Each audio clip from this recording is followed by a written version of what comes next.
Mahesh print out ఇవా print out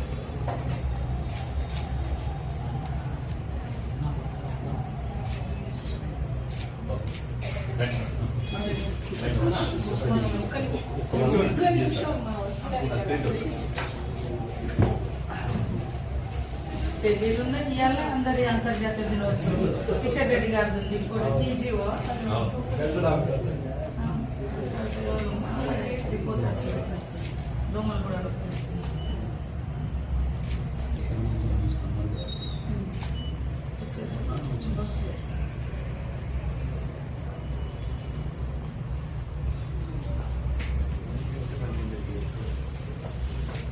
ఏంటంటే మన సొసైటీ ఏర్పడి 1960లో ఏర్పడింది.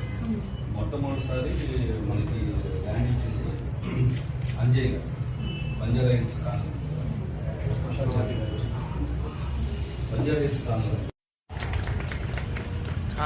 వచ్చేసింది, మంత్రి సీతక్క గారితో సహా కలిసి వచ్చేసింది. మనకి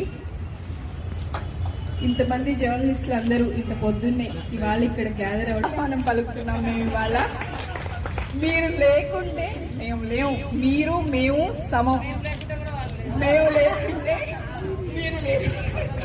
కౌంటర్ వచ్చేసింది సీతక్క గారి దగ్గర నుంచి. వచ్చిన అందరికీ పేరు పేరుని ఆహ్వానిస్తున్నా. వేదిక మీద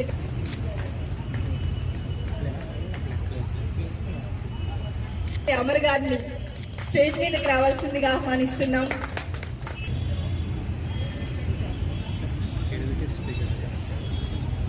మైక్ ఇస్తున్నాను.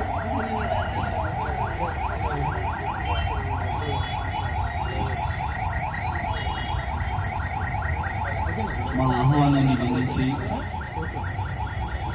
ఈస్ట్ కోఆపరేటివ్ హౌసింగ్ సొసైటీ నిర్వహిస్తున్నటువంటి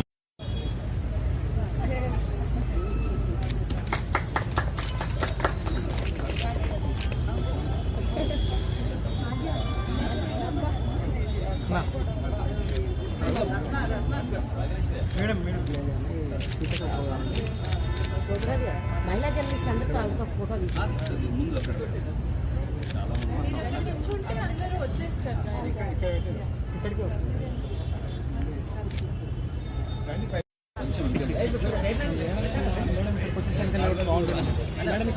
ఎంత బాగుంటుంది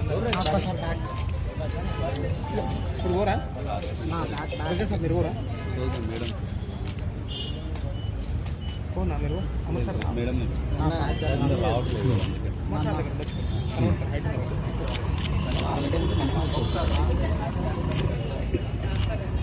మేడం కి వాహనాల్లో ఏసీల వైపు కార్డులు ఆధార్ కార్డులు తీసుకుని కానీ ఆరోగ్యశ్రీలు తీసుకుని కానీ జరిగే పరిస్థితి ఏమీ లేదు, కనిపించట్లేదు. చాలా వీటిలో వాళ్ళు మేము చేయమనే చెప్తున్నారు. ఇదొకటి. తర్వాత అసలు ఇదివరకు వేతన సంఘం ఉండేది. వేతన సంఘం కొన్ని వాళ్ళు చేసిన సిఫార్సుల్ని కొన్ని పత్రికలన్నా అమలు వచ్చాయి. ఇప్పుడు అసలు దాని గురించి పట్టించుకునే వాళ్ళు లేరు. అసలు అది పూర్తిగా సంఘమే రద్దయిపోయింది. వాళ్ళు దాని గురించి పట్టించుకునే పరిస్థితి లేదు. వీటిని మనము పత్రిక అదేమంటే పత్రికల ప్రైవేట్ యాజమాన్యంలో ప్రభుత్వం కింద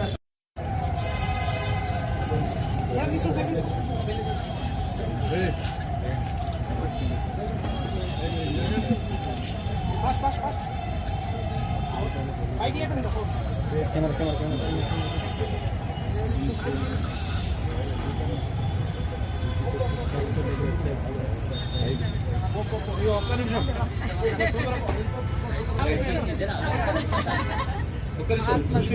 photo madam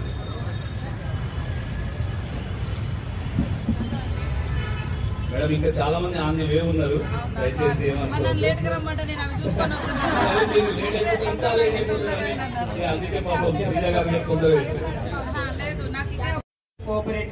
cooperative housing society ఆధ్వర్యంలో నిర్వహిస్తున్నటువంటి మహిళా జర్నలిస్టుల కోసం 2 రోజుల ముందే అంతర్జాతీయ మహిళా దినోత్సవ కార్యక్రమాన్ని నిర్వహిస్తున్నటువంటి సొసైటీ వారందరికీ, అదేవిధంగా మరి గోపరాజు గారికి, కార్యదర్శి రవీంద్రబాబు గారికి, గౌరవనీయులు పెద్దలు మరి పూర్వ అనుభవాలు చాలా సమానత అంశాల మీద ఆర్టికల్స్ రాసినటువంటి నాకు బాగా పరిచయం ఉన్నటువంటి దేవులపల్లి అమర్ గారు, అనేక మంది పెద్దలు కూడా అక్కడ ఉన్నారు. వారందరికీ, మా మహిళా జర్నలిస్టులకు, అదేవిధంగా జాయింట్ సెక్రటరీ గారు చల్ల భాగ్యలక్ష్మి గారికి, లక్ష్మీనారాయణ గారికి, మహేశ్వర్ గౌడ్ గారికి, కమలాకర్చారి గారికి, శ్రీమతి స్వేచ్ఛ గారికి, అదేవిధంగా ఇక్కడికి వచ్చిన మా సోదరి అందరికీ కూడా హృదయపూర్వక అంతర్జాతీయ మహిళా దినోత్సవ శుభాకాంక్షలు తెలియజేస్తా ఉన్నాం.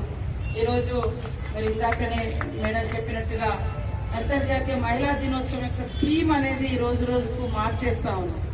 ఆ రోజు శ్రామిక మహిళల కోసము, శ్రామిక వర్గాలు అనుభవిస్తున్నటువంటి కష్టం నుంచి సమానత్వం వైపు, ఆర్థిక సమానత్వం, సామాజిక సమానత్వం, రాజకీయ సమానత్వం, ముఖ్యంగా పనిచేసే ప్రదేశాలలో మరి చేసిన శ్రమకు తగ్గ ఫలితం లేకుండా ఉండడంతో ఆనాడు శ్రామిక మహిళలను కూడగట్టి చేసుకున్నటువంటి ఒక ఉద్యమ ఉత్సవం కావచ్చు, ఉద్యమ సక్సెస్ కావచ్చు, ఈ రకంగా ఆనాడు నిర్వహించుకోవడం జరిగింది. రాను రాను రకరకాల వాళ్ళు రకరకాల థీమ్స్ తీసుకొచ్చి అటు ఇటు డైవర్ట్ చేయడం జరిగిన అంతిమంగా అప్పటి నుంచి ఇప్పటికీ కూడా ఇంకా రకరకాల వివక్షత అన్ని రంగాల్లో మనం ముందొచ్చులో వచ్చినప్పటికీ ఆ ఏ రంగంలోకి వస్తామో అక్కడ కూడా రకరకాల వివక్షతను, అసమానతను, వేతనాలలో వివక్షతను ఎదుర్కొంటూ ఉన్నటువంటి పరిస్థితి కూడా మనం చూస్తా ఉన్నాం. ఇలాంటి పరిస్థితిని కూడగొట్టాలంటే భావజాలంలో మార్పు రావాలి, ఆలోచించే విధానంలో ఈ నేటి సమాజంలో మార్పు రావాలి. ఆ మార్పు రావాలంటే ఒక సబ్జెక్టు మీద ఎట్లయితే పిల్లలకు తర్ఫీదు చేస్తామో ఇళ్లలో కూడా ఆడవాళ్ల పట్ల ఎలాంటి గౌరవాన్ని ఇవ్వాలో ఇళ్లలో తల్లిదండ్రులు నేర్పాలి.